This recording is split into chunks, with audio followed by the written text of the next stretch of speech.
Hello everyone, Assalamu alaikum wa rahmatullahi wa barakatuh. Welcome to our daily lesson. Kusoo dhawaada casharkeena maalmaha. So waxaan idin sheegaynaa inaan online ku dhigno wax tutoring. Qofkii rabo online tutoring keena wuxuu nagala soo xiriiri karaa Zoom meeting ID-geena waxa waaye 473-079-3330. Passcode ku waxa waaye CK1UN5. Qofkii xiiseynaa inaan online wax ku barno meesha nagala soo xiriiri karaa hadii ilaahay. So casharkeena aan guda galeynaa buugaan dhigoona hadda waxa waaye Essential English 1 casharka aan maanta maroona waxa waaye lesson 20th lesson casharka 20aad maantana waxaan baranaynaa comparison of adjective yaasha sida la isku barbar dhigo siinta sheekada waxay ku saabsan tahay Mr. Priestley's study qolkiisa markino waxbarashada studyga waxa waaye meesha roomka wax lagu barto ama wax lagu akhristo characteriska marka waxyaabo dadka jilaayo oo ku jiro Lucille magac waaye Mr. Priestley Pedro Jan Frida Hub Olive sida dadkana marka acting gareenoobo Lucille I had a letter from my sister waxaan warqad ka helay oo dhaa qofkan markino warqad walaashayda Yovan this morning maanta. She's coming to London on Friday. London imaanaysa Jimcaha and asked me to meet her. Waxayna weydiisatay inaan la kulmo. May I go to the station to meet her on Friday morning, please? Ma aadi karaa inaan la kulmo maalin Jimcaha subaxdeedii. Mr. Priestley instead of coming to the class inta imaan lahaa classka. Mr. Priestley certainly Lucy how long is she going to stay in London marka Lucy marka waa aadi kartaa marka intee la egay joogaysaa about a fortnight I think marka waxay dhahday markino fortnight bil camal ay joogaysaa.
Loosely about a fortnight I think marka waxay ku jawaabtay about a fortnight kana waxa waaye 2 week camal joogay Mr. Priestley if you are not too busy with other things come one evening and have dinner with my wife and me marka adama ka mashquul ahayn hal habeen kam imaad maqra fiidihi oo in ala cashaysid aniga iyo xaaskayga and bring your sister with you and walaashaadana keen.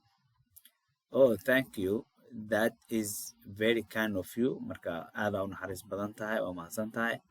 I'm sure Yovan will be pleased to meet you. Waanu ku farxay Yovan inay kula kulanto.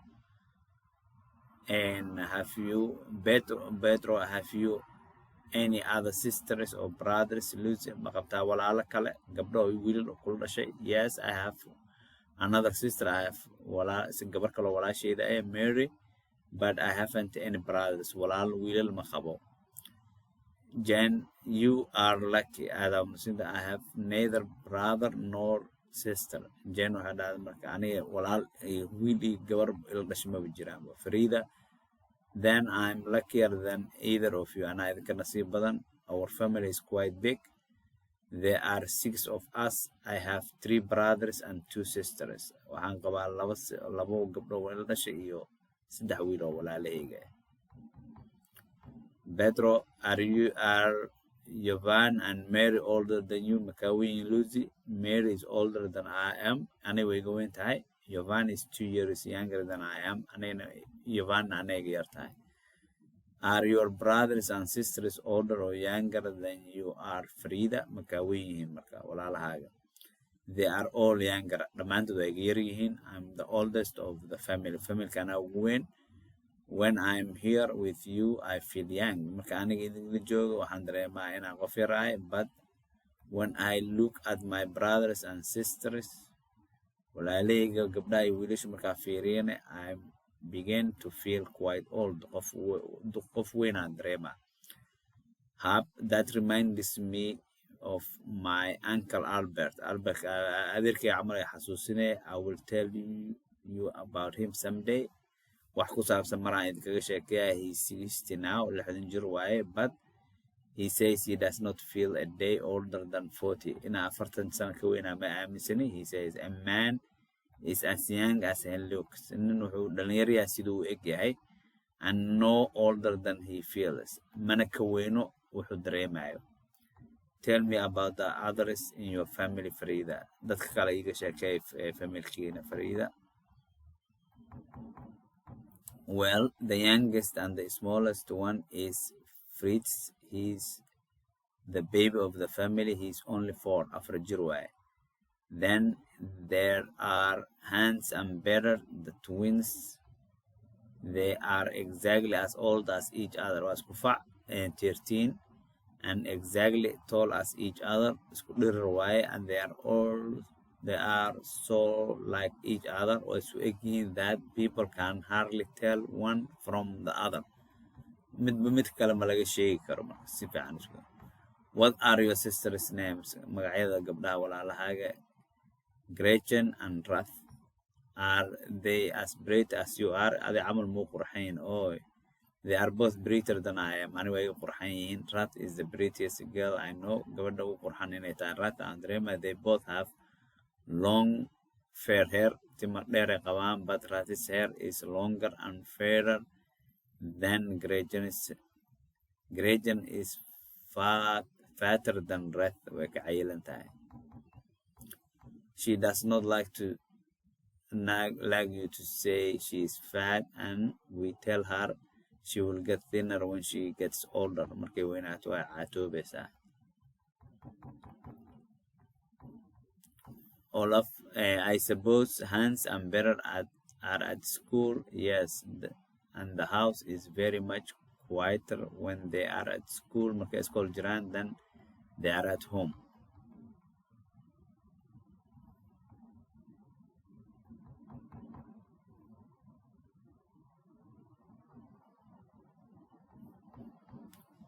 Boys are always noisier than girls. Gabdhaha wiilasha mar walba way ka qayl badan yihiin gabdhaha. You cannot expect boys to be quiet. Wiilasha ma ka fili karti inay deganaadaan, aamusnaadaan. Frida, I'm sure you can't. Hans and Better are quite the noisiest boys, and that I know. Ilma ugu qayl badan waaye, and the nice dadku ugu fiican. Do they like learning? Ma jecel yihiin? I'm sure they don't. Ma jeclo.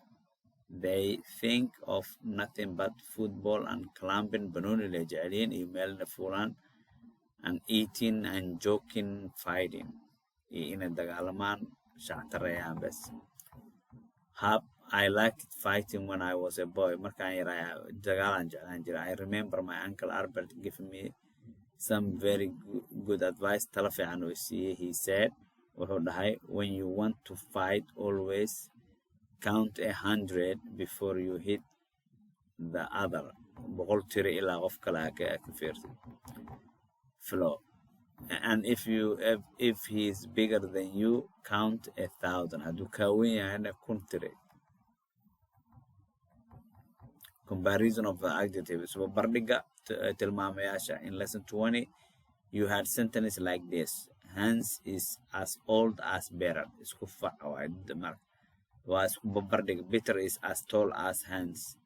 They are as tall as each other. Was and this form of adjective, old, tall, etc., is called positive degree. Positive degree Allah.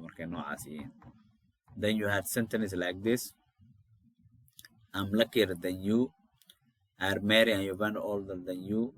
His hair is longer than Gretchen.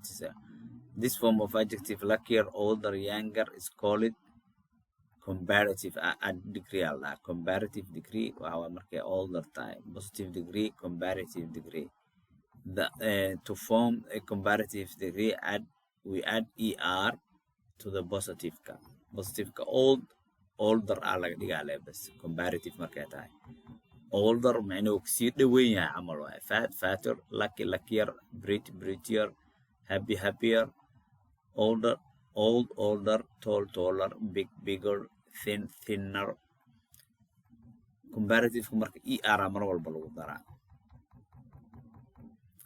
you also had sentence like this I'm the oldest macnuu degree ugu sareeyo ana qofku ugu weyn I'm the youngest the youngest and the smallest kan ugu yar oo yar ugu dhalinyar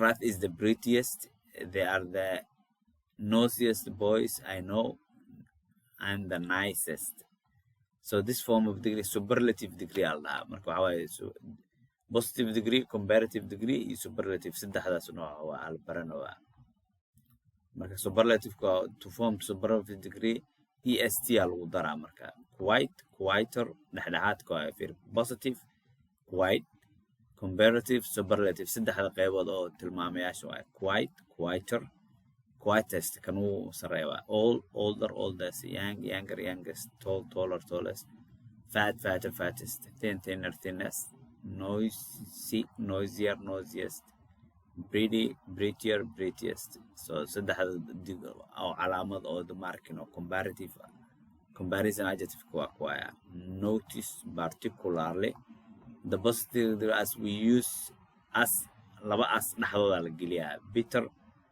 is as old as laba as dhaxdooda la geliyaa markay positive ka tahay the boys are not as quiet as girls the man is as old as he feels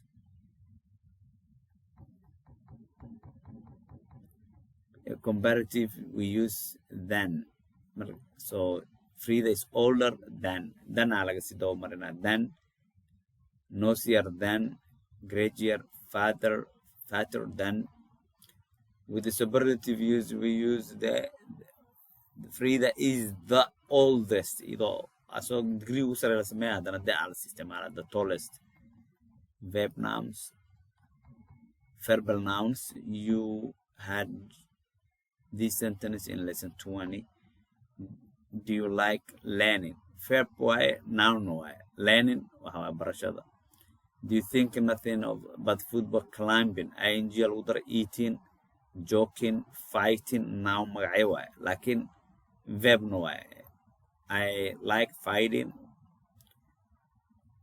I meet her instead of coming to class and here is one from lesson 19 he does not like swimming or football swimming ing ugu dambeeyo hadana waxa dabaal noun ay noqonay verbal noun the verb the words learning climbing eating joking fighting coming are partly verbs many ficilo waaye but they are also partly nouns magacyana way yihiin climbing eating joking fighting are doing exactly the same work as the noun football waxay sameynayaan all these words that are partly a verb and partly a noun and end in ing are verbal nouns lagu magacaaba ama jiraan la dhahaa ama verbal nouns so verbal nouns hadaa maqarna ama jiraan ing ugu dambeyso so waxaan soo gaarnay exercise-ka ardada laga rabaa inay ka shaqeeyaan exercise-kan put the missing words the first letter one of them is given so magacyada inaa wixii ka banaan inaa ku buuxisid waay marka ardayga laga rabaa inuu buuxiyo meelaha banaan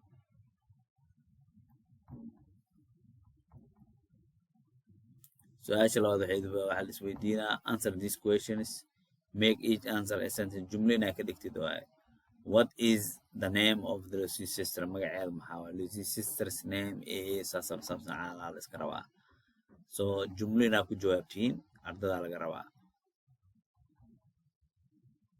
questionka saddexaad waxay dhahay answer the questions on this story without words. سؤال إنا كجوابنا نلقى the man and the chair nimanka iyo kursiga. Picture. How many men are there in this picture? Sawirka meeqan dada jiro. They are walking in the park. Jirdiinka ku daxsadaan parkiga. How many chairs are there? Meeqan kursi ay taalo. Who is near the chair? Yaa dhudow, Mr. Brown, the man with the stick, or Mr. Green, the man without the stick? Ninka usha wadan. Example 2. Mr. Green is turning his head and he sees Mr. Brown. What is Mr. Green thinking? What is Mr. Brown thinking? Brown. Okay, picture 3. Mr. Green is beginning to walk faster.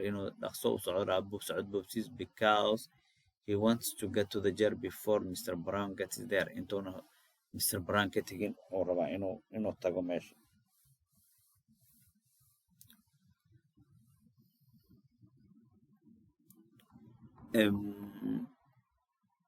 Why is Mr. Brown walks faster? What are both men doing? Is Mr. Brown running faster than Mr. Green now? Who do you think will get to the chair first? Mr. Green wants to stop Mr. Brown, but he cannot. Mr. Green gets to the chair first. Does he look happy? Picture 6. What is the Mr. Brown doing now? Mr. Brown. Does he look happy? What is Mr. Green holding? What words are on the notes?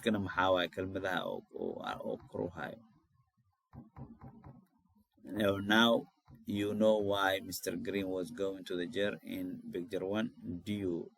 Why was he? So put in the right form of the adjectives. Mary is older than another. Lucy is younger. Lucille is not as old as.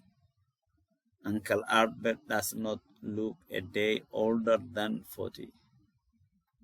So sasa laga raba ardada laga raba inay buuxiyaan. Picture-radan waa kuwaana.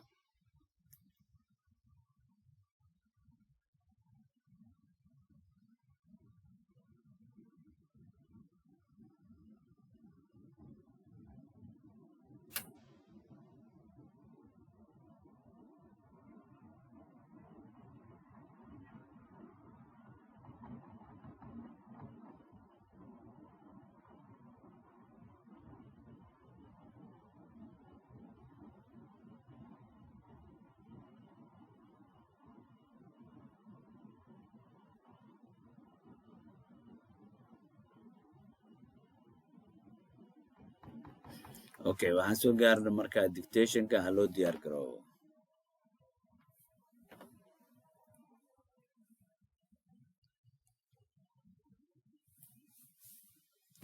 Dictation. Lucy's sister is coming to London and is going to stay for about a fortnight. So Mr. Priestley asked Lucy to bring her sister to dinner one evening at his house. Lucille thinks it is very kind of him to ask them and says she's sure her sister will like meeting Mr. and Mr. Priestley. The other students then talk about their brothers and sisters. Jane has neither brother nor sister. Frida has 2 sisters and 3 brothers. 2 of the brothers are twins. Hab has not any brothers or sisters, but he has Uncle Albert, and he is never tired of telling you about him.